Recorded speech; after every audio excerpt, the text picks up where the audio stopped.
Ready to open the hood? UseTool for the tutorials. And for car parts, the right idea is the Mr. Auto app. Easy, fast, and with better prices than on the website.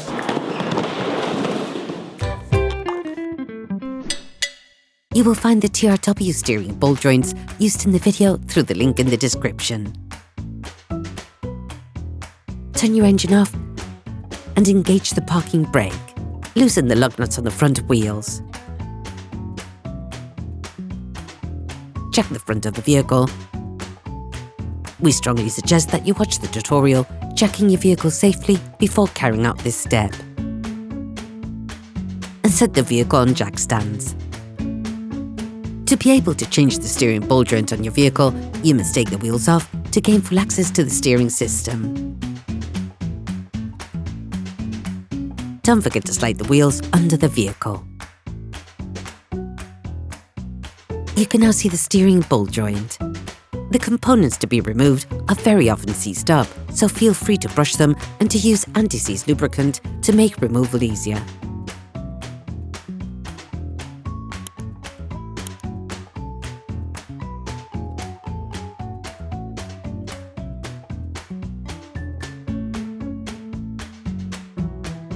With a marker, trace a line between the axial ball joint and the steering ball joint.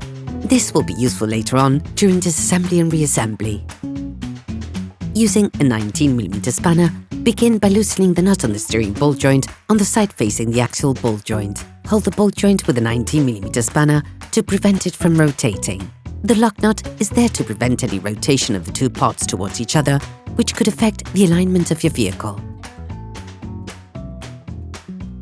Using a 16mm spanner, release the nut holding the steering ball joint.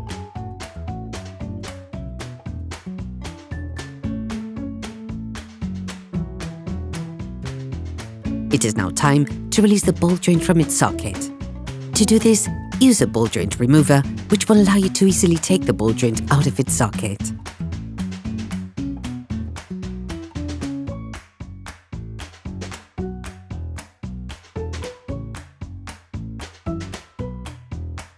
All while paying careful attention to the marking you drew, unscrew the ball joint, counting the number of turns needed to take it off.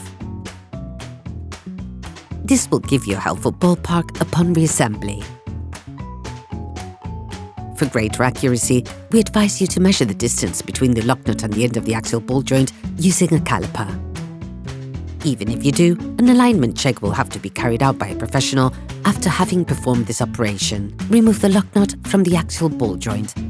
All parts used in this tutorial are supplied by our trusted partners. These partners also help us create as many video tutorials as possible. Check them out in the description below. You can find the TRW parts and products used in the video in the link in the description. Screw the lock nut back onto the distance measured with a caliper. Take the new ball joint.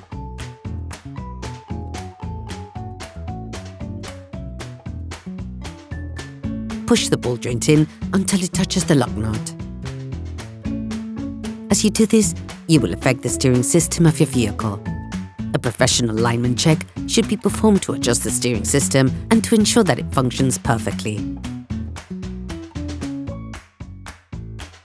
Scrub the socket with a wire brush, then apply silicone grease to the flat part that will be in contact with the ball joint sleeve. Do not grease the inside of the cone. Reinstall the ball joint in the socket.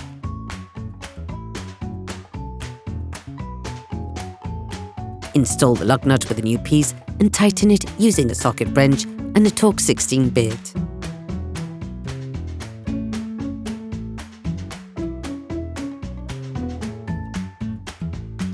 Finish tightening using a Torx wrench.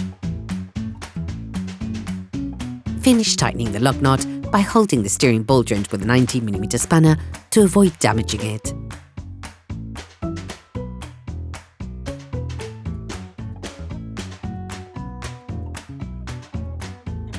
Then you can put the wheels back onto your vehicle.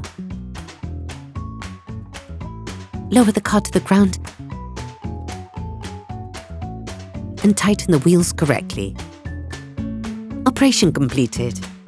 Hi, it's Theo from UseTool. I hope this video has helped you a lot in your car maintenance. We would be super grateful if you could spread the word so that we can produce even more tutorials. Simply give us a like, a comment, and hit that subscribe button. It really helps us boost the channel and help the whole community. Thanks a lot and have a great one.